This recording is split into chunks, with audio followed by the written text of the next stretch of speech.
আমি পারছি না রে মজুর, আমি পারছি না। একটা অপরাধ বোধ আমাকে কুড়ে কুড়ে খাচ্ছে। অবস্থার জন্য হয়তো আমি তাই ও বিরাট বড় চাকরিটা আমায় করতে বারণ করেছিল, কিন্তু আমি আমি শুনিনি। আমি যদি শহরে না যেতাম তাহলে হয়তো এই দিনটা আমাকে আর দেখতে হতো না। সামনে আমি এখন কি করে দাঁড়াবো বলতে পারি?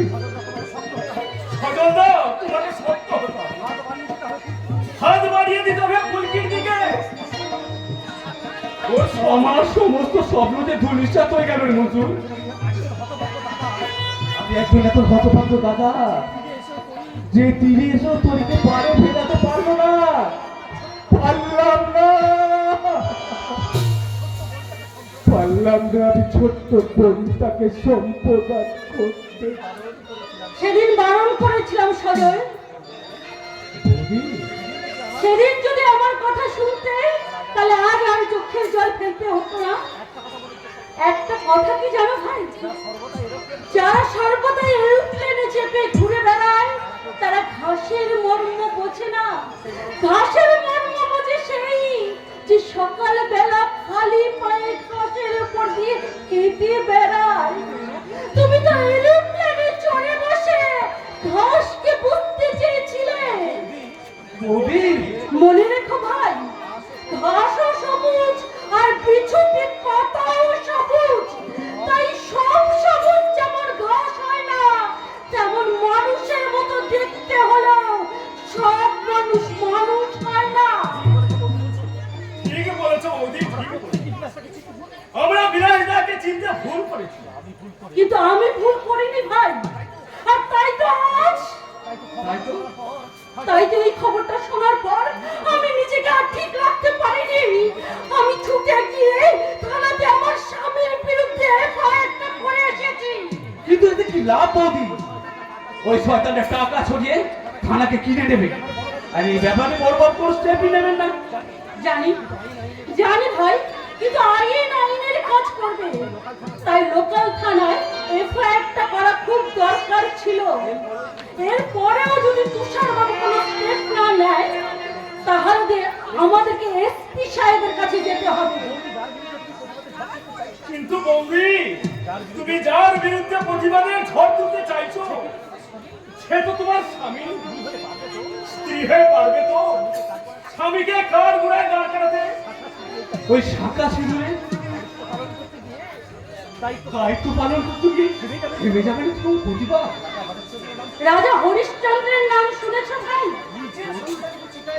নিজের সন্তানকে চিতায় তুলে দিয়ে মুখাগ্নি করার পর হরিশ্চন্দ্র বলেছিল, আমার এই দেশের মানুষ সন্তানের মতো, তাই এদের প্রতি বাবার কর্তব্য আমি সারা জীবন পালন করে যাব।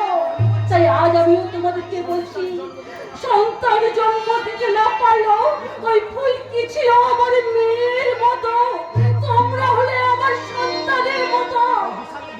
তাই বিশাল বর্মণের স্ত্রী হয়ে আমি যদি প্রতিবাদ করতে নাও পারি, কিন্তু তোমাদের মা হয়ে আমি প্রতিবাদ করব। কারণ স্ত্রী বাড়িয়ে দেয় মায়া, আর মা বাড়িয়ে দেয় ছায়া। একজন স্ত্রীর কাছে শাখা সিঁদুরের কর্তব্য থেকে একজন মায়ের কাছে তার দুধের কর্তব্য অনেক বড়। বৌদি শোনো সজল, শোনো মনসুর, এবার থেকে তোমাদের একটাই দায়িত্ব, এই গ্রামের মানুষগুলোকে জাগিয়ে তুলতে হবে। হ্যাঁ, তোমাদেরকে জাগিয়ে তুলতে হবে। ওরা অসহায়, তারা আফিং খেয়ে মেরুদণ্ডটাকে একদম বেঁকে ফেলেছে, ওরা ঝিমিয়ে গেছে। তাই তো ফুলকিকে জাগিয়ে তুলতে হবে। ফুলকি ওই গ্রামের ভালো করতে গিয়ে ওর সম্মানহানি হয়েছে, কিন্তু এবার এই গ্রামের মানুষগুলোকে ফুলকির সম্মান ফিরিয়ে দিতে হবে। কিন্তু বৌদি, আমরা জাগাতে চাইলো ওরা জাগবে না। ভগবানপুরের প্রত্যেকটা মানুষ ভেরুয়া হয়ে গেছে, ভেরুয়া। হাত খোলা এত লোকের মাঝখানে একটা লোক হয়ে গিয়ে এলো না। ভালো মন্দের পার্থক্যটা এখনো তারা বুঝতে পারেনি, তাই তো মুখটা বন্ধ করে আছে। কিন্তু যেদিন বুঝতে পারবে সেদিন বেজে উঠবে, চুপতে থাকবে না। বেশ, আমি কাল কর্মের গোপন থেকে ঘরে ঘরে দিয়ে বলবো, তোমরা এবার জাগো, তোমাদের জাগার সময় এসেছে। দয়া করে জাগো, না হলে তোমাদেরও আমাদের মতন কাঁদতে হবে। শান্ত হও, শান্ত হও সজল, শান্ত হও। চোখের জল। এবার থেকে ওই শয়তান বিনাশ করবে, অট্টালিকা ধ্বংস হবে। আমাদেরকে আর চুপ করে থাকলে চলবে না, ওর বিরুদ্ধে আমাদেরকে ষড়যন্ত্র করতে হবে। আসো আমার সঙ্গে, তোমরা ফুলকিকে জাগাতে হবে, ফুলকিকে যেমন করে হোক রাতে করাতে হবে। ওই মনের আগুনটাকে উঠতে দিতে হবে, ওকে যুদ্ধের পোশাক পরিয়ে বিজয়ের রথে তুলে দিতে হবে।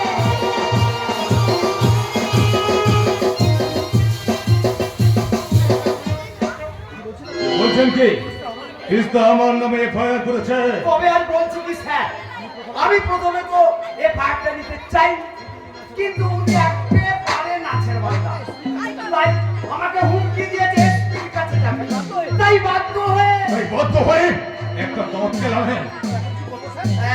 এখন আমি কি করবো স্যার? একটা কাজ করুন, হ্যাঁ বলুন। আপনি কলকির কাছে যান, মিথ্যে ভাবে কাছে জবানবন্দি দিন, আর ওই মিথ্যে ভাবেই ওই গ্রামের দু চারটে মানুষের কাছে জিজ্ঞাসাবাদ করুন। এই মানে হলো একদম চুপচাপ বসে না থেকে লোক দেখানো কিছু কাজ করুন, যাতে সবাই বোঝে আপনি স্টেপ নিচ্ছেন। এটা করলে কি হবে স্যার? কি আর হবে? আপনি কাজ করলে ওরা অহেতুক ওপর মহলে গিয়ে ব্যাপারটাকে নিয়ে নাড়াচাড়া করবে না। তারপর মাঝখানে পর ব্যাপারটা জিতিয়ে গেলে ডায়েরির পাতাটা আপনি টেনে ছিঁড়ে ফেলে দেবেন। না মানে তুই কি এখন কথা? স্বপনের মুখে শুনলাম হাটখোলা থেকে সিদ্ধার্থকে নিয়ে ওর বাড়িতে রেখেছে। শুনুন, আকাশে বেশ মেঘ জমেছে, এক্ষুনি বৃষ্টি নামতে পারে। আপনি বৃষ্টি নামার আগে কলকাতায় যাবেন, বুঝেছেন? ঠিক আছে, আমি স্যার ওয়েট করে ফুলকি করে দিলাম।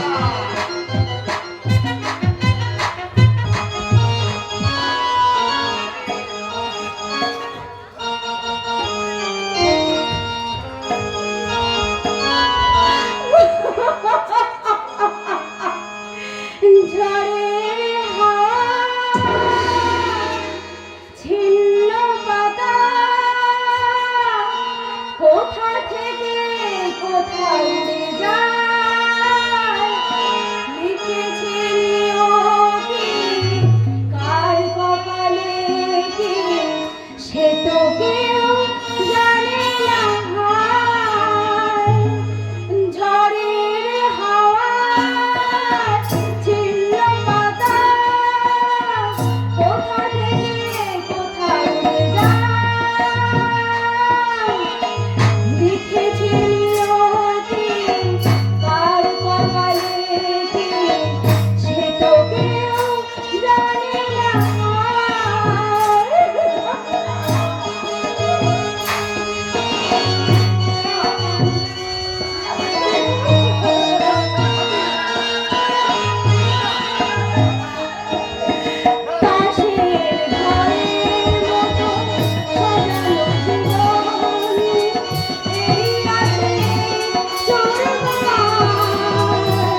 তাই কাকা বাবু, আকাশ ভরা বৃষ্টি হয়ে কান্না হয়ে পড়েছে।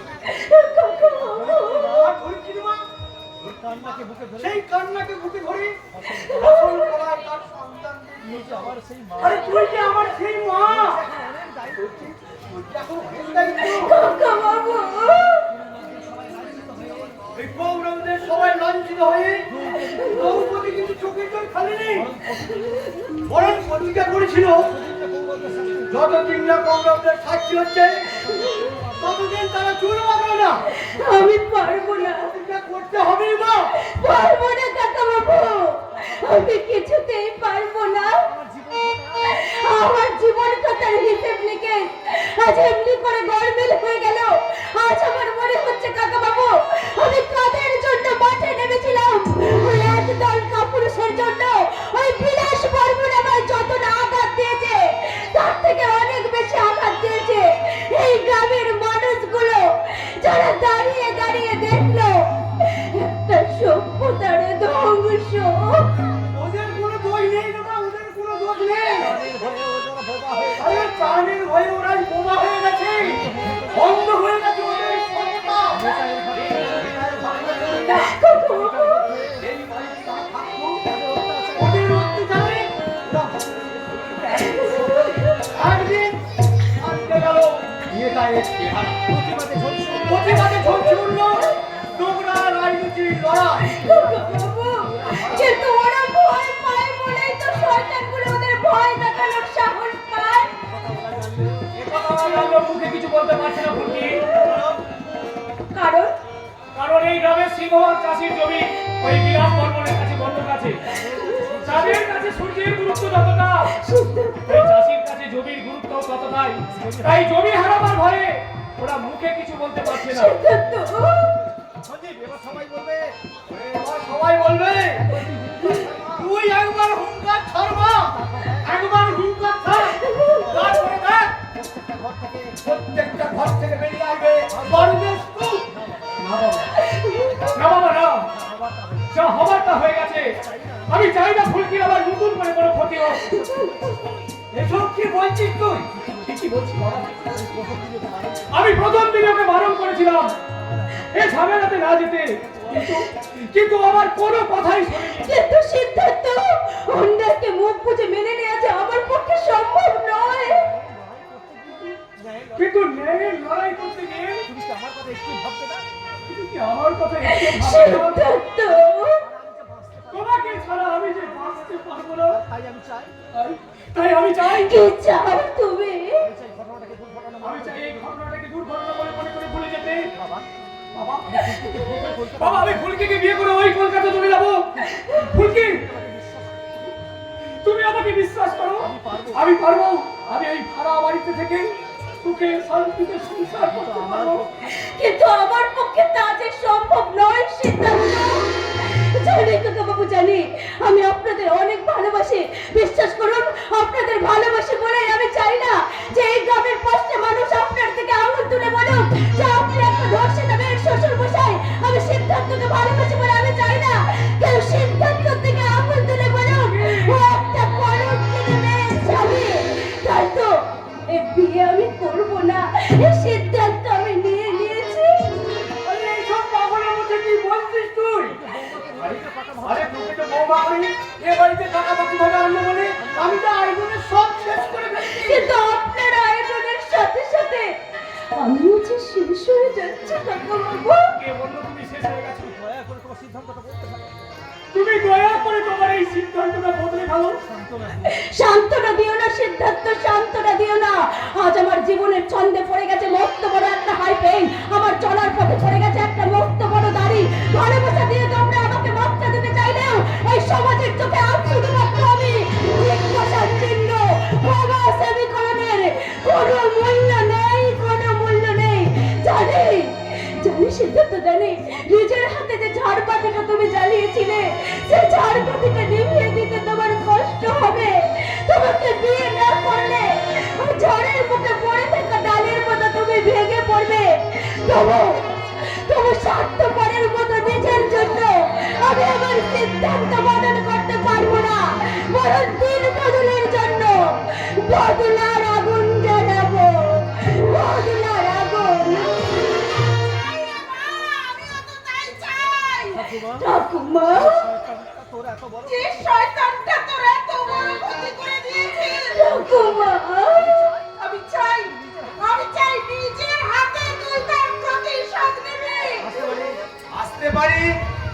আরে এসে তো পড়িয়েছে, তাই প্রশ্নটা করতে বন্ধ করতে কেন এসেছেন এখানে? উত্তেজিত হবেন না সঞ্জীব বাবু, একদম উত্তেজিত হবেন না। আসলে ওই তিস্তা দেবী থানায় একটা এফআইআর করেছে ওই বিলাস বর্মনের নামে। উনি নাকি ফুলকি নামে কোন একটি মেয়েকে রেপ করেছে। তা এখানে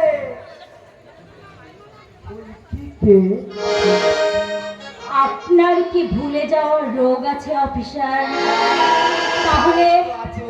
তাহলে ইমিডিয়েটলি ডাক্তার দেখান, নাহলে হয়তো কোনোদিন দেখবেন বউয়ের বদলে মেয়ের সাথে রাত কাটিয়ে ফেলেছেন। মানে যেটা জিজ্ঞাসা করছি সেটা বলো।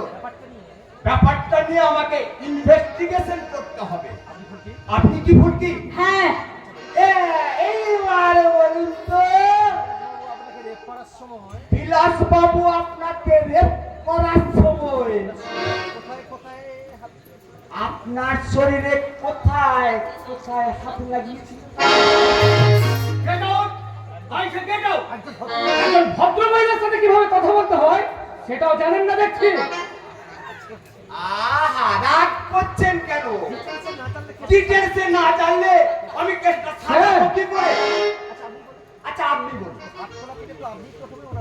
হাটকোলা থেকে আপনি তো ওনাকে প্রথমে বাড়িতে নিয়ে এসেছিলেন। যখন নিয়ে আসেন তখন কি উনি কিছু পড়েছিলেন নাকি?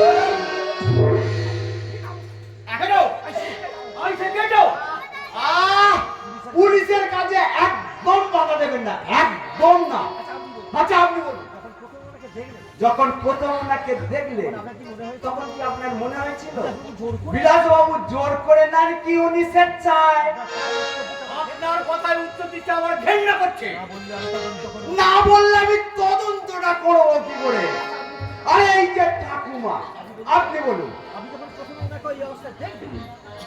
আপনি যখন প্রথমে ওনাকে ওই অবস্থায় দেখলেন তখন ওনার শরীরে কোথায় কোথায় রক্ত লেগেছিল?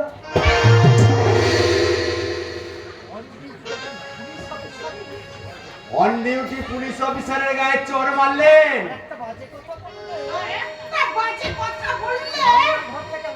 এই রান্নাঘর থেকে মাছ বটিটা নিয়ে এসে তোর গলাটা একেবারে পেঁচিয়ে দেব।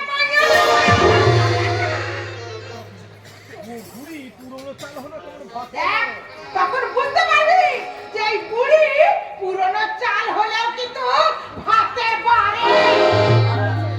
ঠিক আছে, আমিও দেখবো। চলে দাঁড়ান অফিসার, এতক্ষণ ধরে আপনি অনেকগুলো প্রশ্ন করেছেন, আমি দাঁড়িয়ে দাঁড়িয়ে শুনেছি। এবার যাওয়ার আগে আমি আপনাকে কিছু প্রশ্ন করবো, আপনি তার উত্তর দিয়ে যান। আমি শুনেছি আপনার বাড়িতে নাকি একটা অল্প বয়সী অবিবাহিতা মেয়ে আছে। তা আপনার মেয়েকে যদি কেউ প্রকাশ্য দিবালোকে তুলে নিয়ে এসে সম্মানহানি করতো, তদন্তের স্বার্থে আপনি আপনার মেয়েকেও ঠিক এই কথাগুলো জিজ্ঞাসা করতেন তো? দর্শন করার সময় ওই অভিযোগকারী আপনার মেয়ের কোথায় কোথায় হাত দিয়েছিল? দর্শন করার পর আপনার মেয়ের শরীরে পোশাক ছিল কিনা? আসামির কাছে আপনার মেয়ে স্বেচ্ছায় গিয়েছিল কিনা? দর্শন করার পর আপনার মেয়ের শরীরের কোন কোন জায়গা দিয়ে রক্ত বেরোচ্ছিল? তদন্তের স্বার্থে আপনি এই কথাগুলো ডায়েরিতে লিখবেন তো অফিসার? নিজের মেয়ের নামে আজে বাজে কথা শুনতে আপনি লজ্জা পাচ্ছেন স্যার, ভয় পাচ্ছেন? কতদিন আরে কতদিন স্যার, কতদিন ওদের চামচাবাজি করবেন? কেন বুঝতে পারছেন না যে এই মানুষটা নিজের স্ত্রীর গায়ে হাত তুলতে পারে, সে সুযোগ পেলে আপনার পেটে লাথি মারতে পারে? ঠিকই বলেছে অফিসার।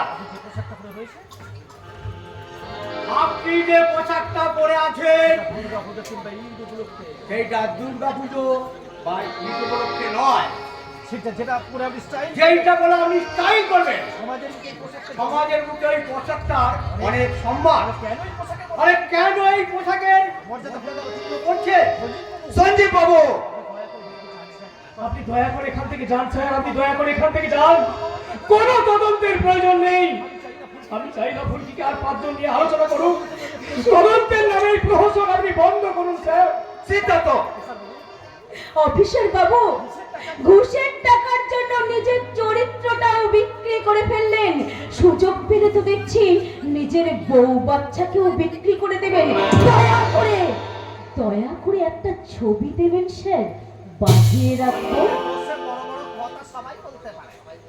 বাড়িতে বসে বাড়িতে বসে বড় বড় কথা সবাই বলতে পারে, কিন্তু রোদে পুড়ে জলে ভিজে ভোট কেন্দ্রে ভোট ভিক্ষা করতে গেলে বোঝা যাবে আসল নেতা হওয়াটা কতটা কঠিন। আজ তোমাদের দিন, তোমরা বললে আমার দিন আসলে যেদিন আমার দিন আসবে, আমার দিন সেদিন আমিও বলবো চলি। অনেক হয়েছে ফুলকি, অনেক হয়েছে। পুলিশ বাড়ি বইয়ে আমরা অপমান করে আজ পুলিশ বাড়ি বাড়ি অপমান করে গেল। মজা দেখার জন্য আসবে। চলো চলো চলো ফুলকি, তারা গিয়ে আমরা এখান থেকে চলে যাই। নাও সিদ্ধার্থ নয়, ওই বিলাস বর্মনকে শাস্তি দেওয়ার আগে এই গ্রাম ছেড়ে তো দূরের কথা, এই গ্রাম ছেড়ে আমি পাশের গ্রামেও যাব না। এই তো আমার নাক বইয়ের মতন কথা। ঠাকুমা, অসুর নিধন যজ্ঞ শুরু হয়ে গেছে। মহিষাসুর বধ পালা, দশম পূজা দুর্গার পালা। আমি জানি মা, আমি তোরা যুদ্ধেই যখন নামবি, তখন আমি তোদের কপালে জয়ের তিলক এঁকে দেব।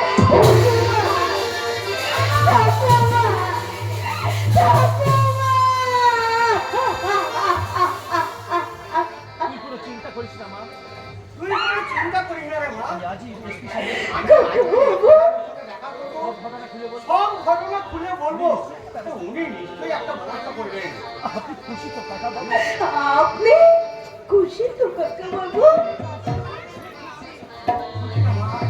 খুব খুশি। দেখি না মা, তোর চোখ দিয়ে খুশির কান্না বেরিয়ে আসছে। কেমন চোখ দিয়ে খুশির কান্না ভরে আছে। কাকা বাবু, আমার তো সব স্বপ্ন পূরণ হয় না, আমিও জানবো আমিও জানবো। ঝাড়বাতি জ্বালার স্বপ্ন। এবারে ঝাড়বাতি জ্বালানোর স্বপ্নটা আমার সার্থক হয়নি রে মা। তুই তো জিতবি রে মা। তবু তুই তো জিতবি রে মা। আমি তাতেই খুশি। আমি তাতেই খুশি, কাকা বাবু। আমি তাতেই খুশি রে মা। বাহ, সবাই তোমাকে সাপোর্ট করে গেল। ভাববেই বা কেন? আর ভাববেই বা কেন? আমি কেউ এভাবে কেন বলবো? এভাবে কেন বলছো সিদ্ধার্থ? কেউ তোমার কথা না বললে আমি তো তোমার পাশে আছি। ভবিষ্যৎ গড়াচ্ছি যে স্বপ্নটা আমি দেখেছি। তাহলে কেন ভবিষ্যৎ গড়ার যে স্বপ্নটা আমি দেখেছি তাকে তুমি দুঃস্বপ্ন করতে চাইছো? কারণ বাসি ফুলে দেবতার পুজো হয় না বলে। ধারণা ফুলকি, বিশ্বাস করো, বিশ্বাস করো, আমি শুধু তোমার বর্তমান আমি শুধু তোমার বর্তমানকে চাই। অতীতকে নয়। সবাই ভাবছে আমি স্বার্থপরের আমার সবাই ভাবছে আমি স্বার্থপরের মতো, আমি নিজের কথাই ভাবছি। আমি স্বীকার করছি, আজ আমি স্বীকার করছি ফুলকি, ভাবছি ভাবছি আমি শুধু নিজের কথাই ভাবছি, স্বার্থপরের মতোই ভাবছি। জীবনের থেকেও বেশি কেন ভাবছি জানো? কারণ কারণ আমি যে তোমাকে আমার জীবনের থেকেও অনেক অনেক বেশি ভালোবাসি। ভালোবাসার কাছে আর এই ভালোবাসার কাছে ক্ষোভ, হিংসা দ্বন্দ্বের কোনো দাম নেই। আজ যে লড়াই তুমি করতে যাচ্ছ, আজ যে লড়াই তুমি করতে যাচ্ছ, আবার তোমাদের তাতে আবার যদি তোমার কোনো ক্ষতি হয়, তাহলে আমি যে ঠিক থাকতে পারবো না ফুলকি। জানি সিদ্ধার্থ, জানি। তাহলে জানোই যদি মানছো না কেন,